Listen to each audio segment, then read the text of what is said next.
thermal expansion and mine factory mod tutorials. Today we're going to be looking at Sludge, the sludge boiler, and how to use it.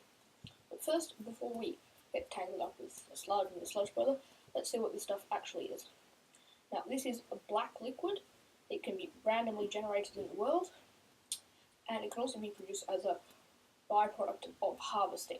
Now, as you can see, if I just have a little swim, and we go into my inventory, we can see it's causing me weakness, wither, and nausea. Now, if I were in survival, I'd probably be dead about now, unless I had some healing things. Now, first, you might be thinking, but I don't want to run around in the world and pick up some sludge from pools. Well, we can fix that by just setting up a simple harvester system. Now, if you don't know how to use these, you can just go to one of my tutorials about the harvester. Now, if I just flick this harvester on, it's going to start generating sludge pretty quickly. So if we go back inside, just around the tree and in through the doorway,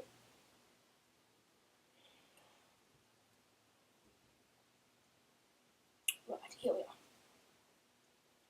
So if we go back to the sludge boiler, you can see that the fluid ducts are piping sludge in quite quickly, and it's also going into a tank from open blocks. You can also use a buildcraft tank if you're on Keket, but if you're in Attack of the B team or anything with open blocks, you can just use that. It really doesn't matter. I think open blocks is a bit cheaper.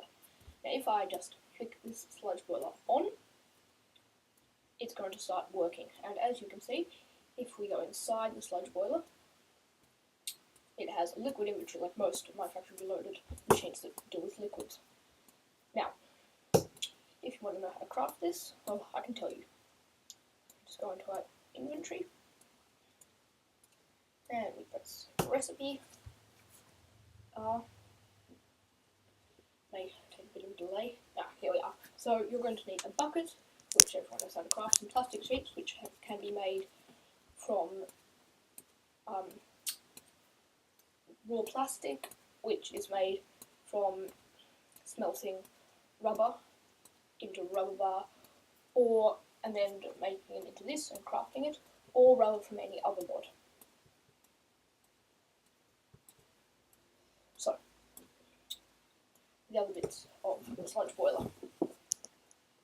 Now, you're going to need some furnaces, some iron, and a machine frame. Now, you need these for almost every mine factory machine, so I recommend you craft a few of them. They're not that expensive. You just need some gold, steel, and glass.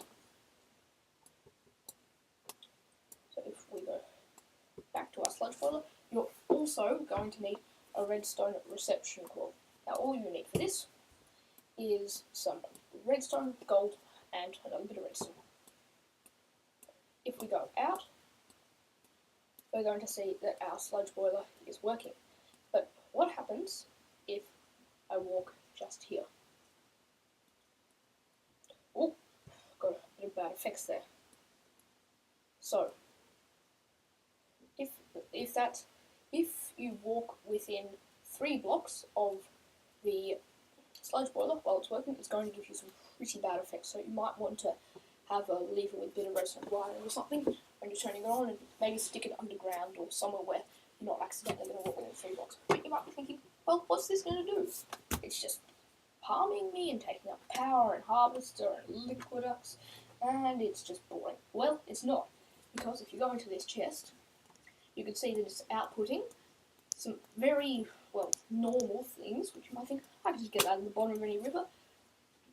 But no, it will actually output mud or dirt from any other mod, and as we can see, it's already put out some pile of ashes from Bios of Plenty, and some tainted soil from nature. Now this is very handy, because it will damage things that walk over them, so you can use it as a mob trap, or maybe as something inside a mob spawner that just kills your mobs quite quickly, or you can just use a grinder. And it's also generating hardened dirt, and dried dirt, which can be used for decoration, and it's quite hard to find, like mycelium, so it's actually quite a handy machine.